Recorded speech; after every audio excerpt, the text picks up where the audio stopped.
Anja Fahlenkamp is a political analyst, interfaith activist, project manager, and event organizer. Celebrating religious diversity is important to her work and life, including the importance of political discussions without letting prejudices or assumptions blur our own views of our fellow human beings. When you know someone, she says, it's hard to dislike them, and out of this, she started an Interfaith Music Festival. It's fascinating. Take a listen. This is a Religica production. Religica. I've actually studied political science. Currently, I serve at the German Foreign Ministry in the cultural department. That is my daytime job, but my nighttime hero activity is actually being an interfaith activist. Well, I guess I've been in interfaith forever because I grew up in an interfaith family. My mom's family is Jewish, my dad's family is Christian, though he converted to Judaism as well. And I've been specifically in the field of interfaith dialogue since 2011. When I enrolled in a youth leadership program in the UK during my studies called Parliamenters by the Faith and Belief Forum, formerly called the Three Faiths Forum. That was really cool youth leadership program. It was around the same time that I also became active in the student society at SOAS University, where I was studying at the time. SOAS, that's School of Oriental and African Studies in London. And I just felt that if I wanted to speak about my faith as a Jew, it was automatically politicized, and I was asked to state my stance on the Israeli-Palestinian conflict. And I mean, my faith has been politicized my entire life. You can't live in Germany and speak about being a Jew without being asked about the Holocaust and how your grandparents survived it and all that. But in the UK, it was still a different thing, because I felt like the interest in my religion as such was diminished by the whole politics going on around it.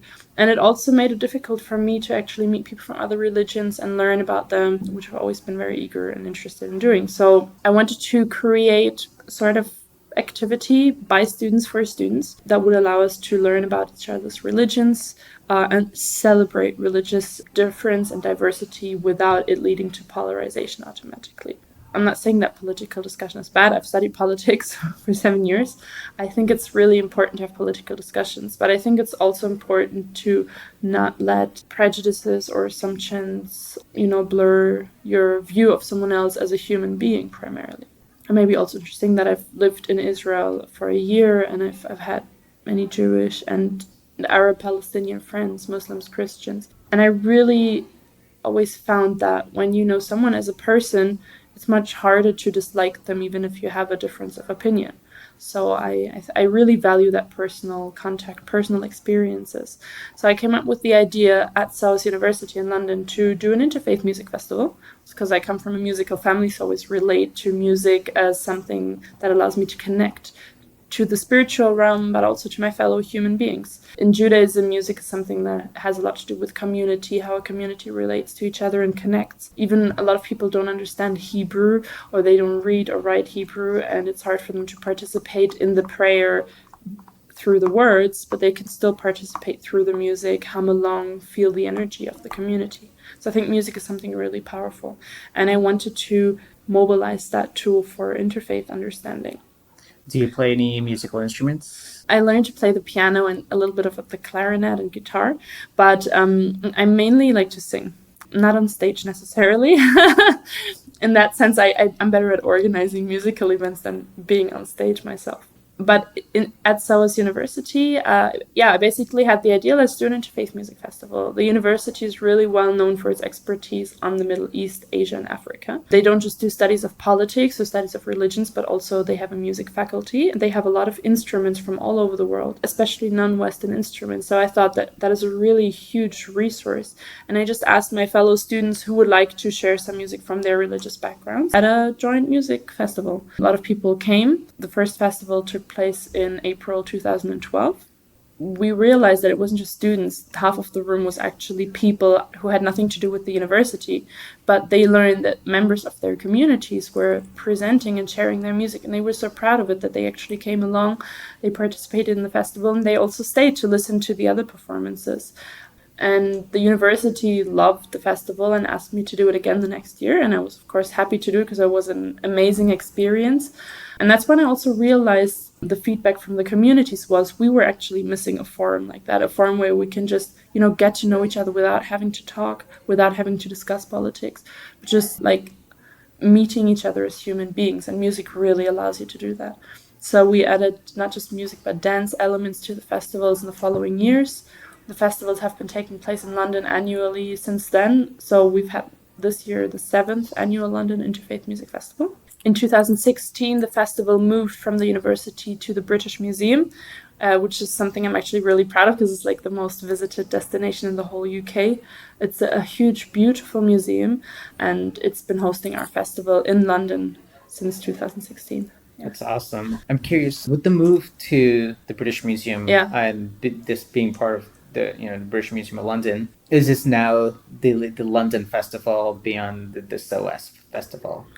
Yes, it became the London Festival long before the move out of the university. I would say by the 3rd year, most of the participants weren't students or people related to the university anymore. It was just the place where it was still happening. We've had over 25 different religions represented at the festival. I'd say 30 different faith communities at least present, probably more than that. Every festival now features between 20 and 30 performances. So imagine it like one stage, and you'll have one act after the other come on, and every act allows you to enter into a world of a different religion and experience it through their music or through their dance.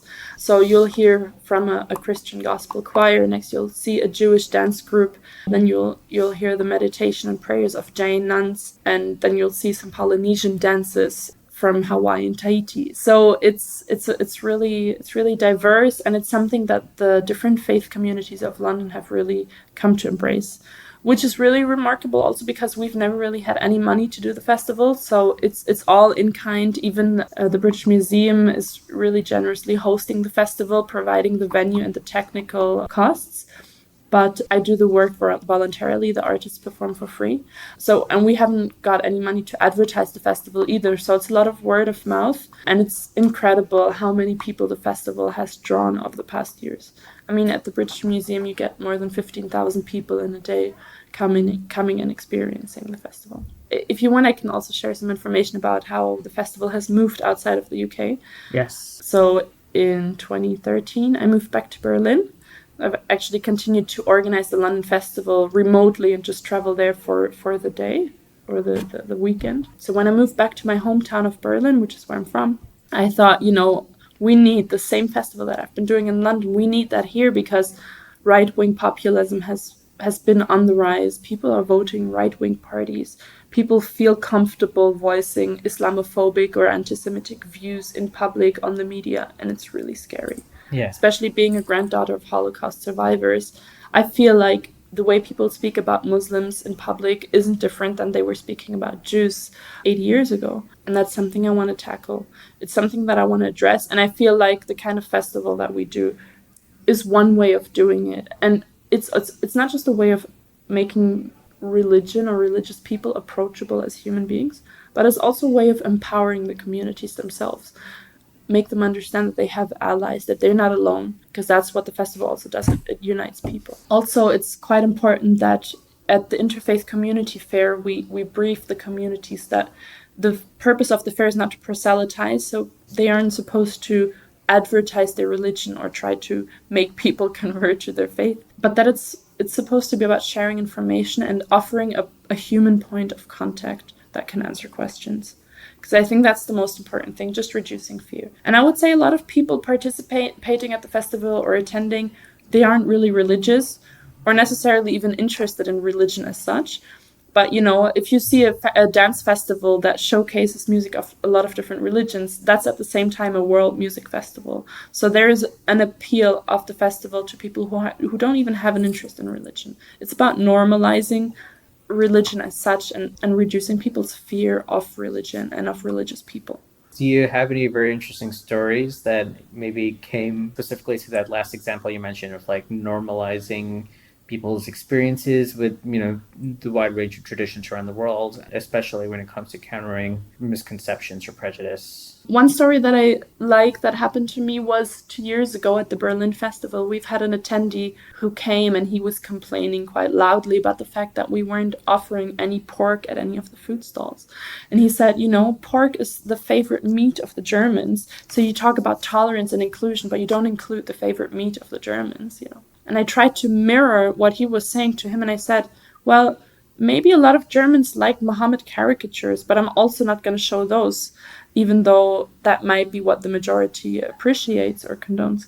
Because this is about trying something different, and it's about trying to be respectful to everyone. So you're welcome to join in, you're welcome to hear and experience, you're welcome to try some of this beautiful halal kebab from our Persian friends here, or some Indian vegetarian curry. Or you can go around the corner outside, get yourself your currywurst that has lots of pork in it, and then you can come back and experience anyway, But if you want to share the experience, just try, you're welcome. Pork isn't forbidden. We just chose not to offer it. Anyway, later on, I saw the same person, kind of moving along rhythmically to the performance of this Muslim group, a really sweet group of young Arab immigrants in Germany. They perform really beautiful, very rhythmical music, singing in Arabic to it. It's one of the audience's favorite. And I saw the same guy who was complaining about the lack of pork at our Interfaith buffet, kind of enjoying himself in the music. And I felt like that personal experience, just experience the music, experience the humanness of these people on stage, helped him to grow beyond his first instinct of, complaining about having to try something different or so. I think experiencing the music of a group that you don't know, but kind of enjoying it helps you transform your view, your prejudices about others. Another story that I like, we've had at one of our Berlin festivals this gospel choir. Now in Germany, a gospel choir isn't your African black gospel choir.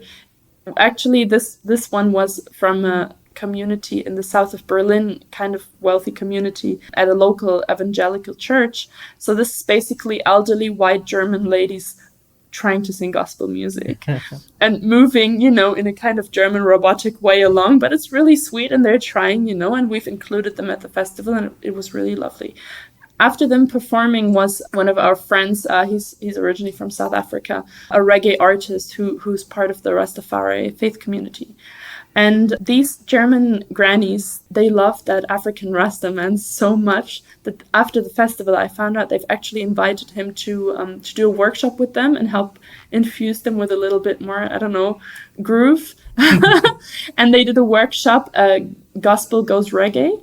And then they've actually repeated the workshop until they did joint performances together with that African Rasta man. And, I'm sure that a lot of these women, gospel was their only way before that to connect with any black communities. I don't know if many of these ladies have black people in their everyday life, because in Germany, of course, we have black communities, but they aren't as large as in the UK or in the US, other places. But I can assure you that doing a 2-day workshop, getting to know this South African immigrant, this musician, and spending time around this very charismatic, very lovely person, that this was a transformative experience. The gospel choir doubled in size, in membership size, since it has done these workshops with this reggae artist. And all these women, I've seen joint performance of them at a music festival in Berlin. They were glowing on stage, and how that energy infused them, I'm sure that if any of them had any